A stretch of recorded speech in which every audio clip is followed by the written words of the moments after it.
সকালে বা দুপুরে আপনার সাথে চুক্তি করবে যুদ্ধবিরতির। যখন আপনি যুদ্ধবিরতির কাজকর্ম নিয়ে মহাব্যস্ত ও আশ্বস্ত হয়ে অস্ত্র, সৈন্য, সরঞ্জামাদি ব্যারাকে ফেরাতে ব্যস্ত। ঠিক সেই অপ্রস্তুত মুহূর্তে আপনার শত্রু গোয়েন্দা তথ্য রেডি করে আপনাকে সমূলে ধ্বংস করবার জন্য সন্ধ্যা বা রাতের অন্ধকারে সর্বোচ্চ হামলা চালাবে।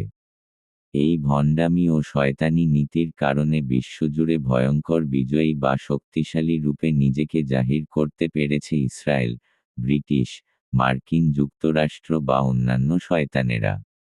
সামনাসামনি যুদ্ধে তারা ভিয়েতনাম, আফগানিস্তান, দক্ষিণ আফ্রিকা বা লেবানন কারো সাথেই পারেনি।